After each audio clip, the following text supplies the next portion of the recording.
Halo, apa kabarnya hari ini? Bertemu lagi dalam materi kali ini kita akan membahas alat pemuas kebutuhan.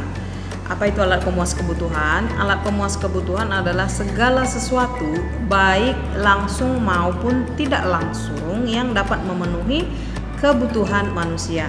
Di sini kita lihat alat pemuas kebutuhan itu dibagi menjadi beberapa. Yang pertama, menurut wujudnya dibagi menjadi dua, yaitu abstrak dan konkret. Yang kedua, menurut kelangkaannya dibagi menjadi dua, benda ekonomis dan benda bebas. Ketiga, menurut hubungannya dengan benda lain dibagi menjadi dua, substitusi dan komplementer. Menurut tujuan penggunaannya juga dibagi dua, barang konsumsi dan barang modal.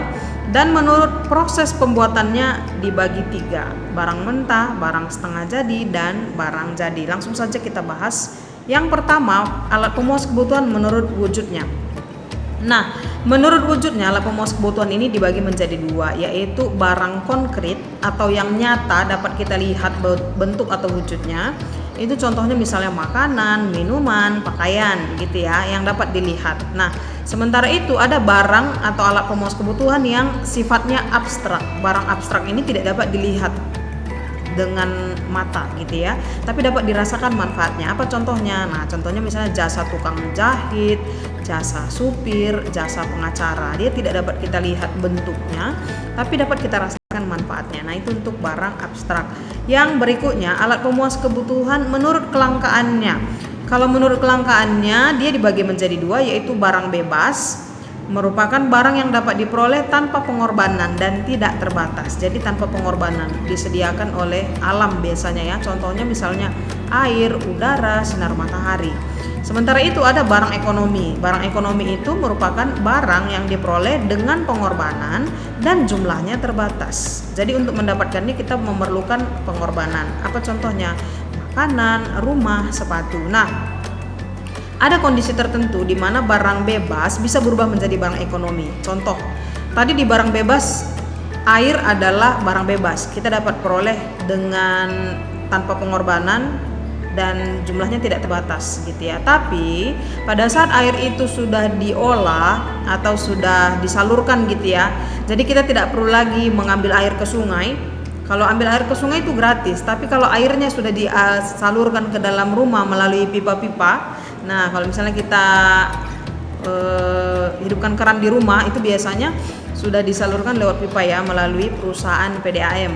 Nah, itu sudah air sudah bukan lagi barang bebas karena sudah butuh pengorbanan, karena kita bayar iurannya setiap bulan begitu. Sementara tadi dikatakan air adalah barang bebas. Makanya dapat kita simpulkan bahwa dalam kondisi tertentu barang bebas bisa berubah menjadi barang ekonomi yang membutuhkan pengorbanan untuk memperolehnya, begitu ya. Yang berikutnya, alat pemuas kebutuhan menurut hubungannya dengan barang lain. Nah, ini ada dua, barang pengganti atau substitusi. Barang yang dapat menggantikan barang lain. Ini contohnya beras diganti jagung, minyak tanah diganti gas gitu ya. Jadi dia pengganti. Kalau misalnya tidak ada pulpen, kita gunakan pensil, itu artinya dia disubstitusi. Pulpen disubstitusi dengan pensil gitu. Yang kedua ada barang pelengkap atau komplementer, barang yang dapat berguna jika digabungkan dengan barang lain. Contoh, bensin dengan mobil, baju dengan celana, artinya dia saling melengkapi.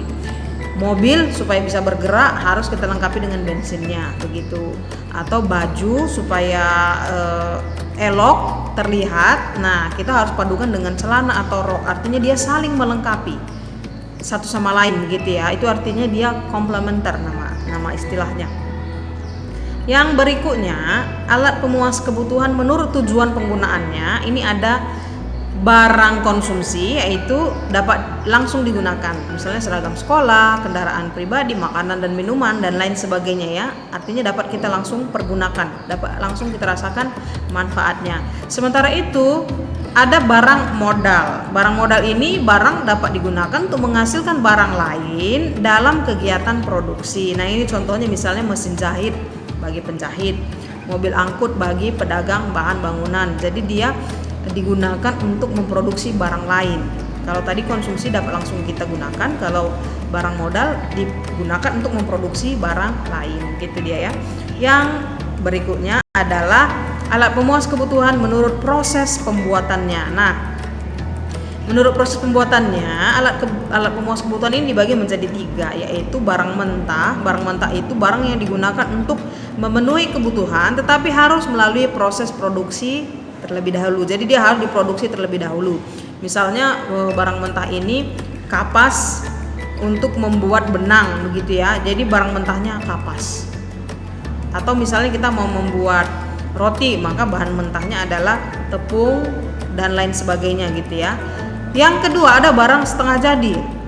Barang setengah jadi ini adalah alat pemuas kebutuhan yang masih dalam proses produksi, sudah setengah jadi dia. Kalau tadi pertama beli barang mentah, bahan bakunya adalah kapas, maka barang setengah jadinya misalnya benang, gitu ya. Dari kapas bahan mentah diolah menjadi benang, barang setengah jadi, kemudian diolah lagi menjadi barang jadi. Barang jadi adalah alat pemuas kebutuhan yang dapat digunakan untuk memenuhi kebutuhan. Jadi setelah kapas diolah jadi benang, benang kita olah lagi menjadi kain, maka kain bisa digunakan, begitu ya. Artinya dia sudah barang jadi. Oke, sampai di sini dulu untuk materi kita hari ini. Semoga kalian dapat memahaminya. Sampai ketemu di materi selanjutnya. Jika kalian ada pertanyaan, silakan tinggalkan komentar di kolom komen di bawah. Sampai ketemu di materi selanjutnya. Tetap semangat, tetap jaga kesehatan. Bye bye.